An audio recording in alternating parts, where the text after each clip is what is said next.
பரமசத்தியத்தில் பரவசம். இன்று செப்டம்பர் 27 ஜெபம் பற்றிய புதிய பார்வை. மெய்யாகவே மெய்யாகவே நான் உங்களுக்கு சொல்லுகிறேன், நான் என் பிதாவினிடத்துக்கு போகிறபடியால் என்னை விசுவாசிக்கிறவன் நான் செய்கிற கிரியைகளை தானும் செய்வான், இவைகளை பார்க்கிலும் பெரிய காரியங்களையும் செய்வான். நீங்கள் என் நாமத்தினாலே எதை கேட்பீர்களோ குமாரனில் பிதா மகிமைப்படும்படியாக அதை செய்வேன். யோவான் 14:12-13 மத்தேயு, லூக்கா மற்றும் மாற்கு ஆகியோரின் நற்செய்திகளை காட்டிலும் இயேசுவின் ஜெபத்தை பற்றிய விரிவான போதனைகளை அப்போஸ்தலர் யோவான் காட்டியுள்ளார். புதிய ஏற்பாட்டில் கர்த்தராகிய இயேசு ஜெபத்தை பற்றி போதித்த சில விடயங்களை அவர் குறிப்பிட்டார். ஜெபத்திற்கான ஒரு புது தசாப்தம் வந்தது. அவரது மரணம், அடக்கம் மற்றும் பிதாவிடம் மகிமையாக எடுத்துக் கொள்ளப்பட்டமையின் பின்னரே. யோவான் 16:23-24 இயேசு சொன்னார், அந்த நாளிலே நீங்கள் என்னிடத்தில் ஒன்றும் கேட்க மாட்டீர்கள். மெய்யாகவே மெய்யாகவே நான் உங்களுக்கு சொல்லுகிறேன், நீங்கள் என் நாமத்தினாலே பிதாவிடத்தில் கேட்டுக்கொள்வது எதுவோ அதை அவர் உங்களுக்கு தருவார். இதுவரைக்கும் நீங்கள் என் நாமத்தினாலே ஒன்றும் கேட்கவில்லை, கேளுங்கள், அப்பொழுது உங்கள் சந்தோஷம் நிறைவாய் இருக்கும்படி பெற்றுக் கொள்வீர்கள்.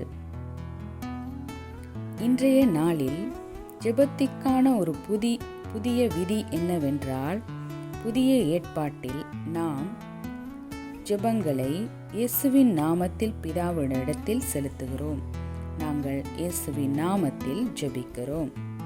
யோவான் இந்த காலகட்டத்தை கூறுகிறது புதிய விருப்பம் அல்லது உடன்படிக்கை. இது இயேசு கிறிஸ்துவின் மரணத்தால் உறுதிப்படுத்தப்பட்டு செயல்படுத்தப்பட்ட எபிரேயர் புத்தகத்தில் உறுதிப்படுத்தப்பட்டுள்ளது. எபிரேயர் 9:16-17.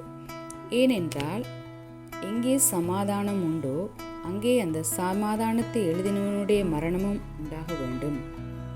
ஆரம்ப வசனத்தில் கடைசி விருப்பம் என்பதை உணர்த்துகிறது.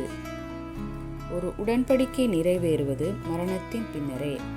இருக்கும் இடத்தில் உடன்படிக்கை செய்தவர் உயிருடன் இருக்கும் வரை அது நிறைவேறாது. அது இப்பொழுது புதிய உடன்படிக்கையில் வாழ்கிறோம். எனவே இன்று உங்களுக்கு என்ன தேவையோ அல்லது என்ன விருப்பமோ அதை இயேசுவின் நாமத்தில் நேரடியாக பிதாவினிடம் கேளுங்கள். உங்களுக்காக ஜெபிக்க தேவதூதர்கள் தேவையில்லை. சில மனிதர்கள் தங்களுக்காக ஜெபிக்கும்படி தேவதூதர்களிடம் கேட்கிறார்கள். ஆனால் தேவதூதர்கள் உங்களுக்காக ஒருபோதும் ஜெபிக்க முடியாது. ஏனென்றால் அவர்களுக்கு ஒருபோதும் இயேசுவின் நாமம் கொடுக்கப்படவில்லை. அந்த நாமம் மனிதர்களுக்கு வழங்கப்பட்டுள்ளது. இயேசு கிறிஸ்துவின் நாமத்தால் பிதாவை நேரடியாக அணுக உங்களுக்கு அதிகாரம் உள்ளது.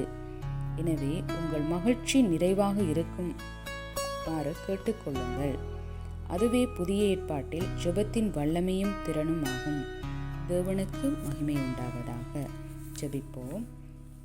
அன்பான பிதாவே, உங்களை நேரடியாக அணுகுவதற்கான பாக்கியத்திற்கும் இயேசுவின் நாமத்தில் நான் எதை கேட்டாலும் பெறுவேன் என்ற உறுதிக்கும் நன்றி செலுத்துகிறேன். நான் அதிகாரத்தின் அறிவை அறிந்து கொள்ளுதலின் ஆழத்துக்கு செல்கிறேன். எனவே என் ஜெபங்களுக்கு பதில் கிடைப்பதால் என் மகிழ்ச்சி முழுமையடைகிறது. இயேசுவின் நாமத்தில்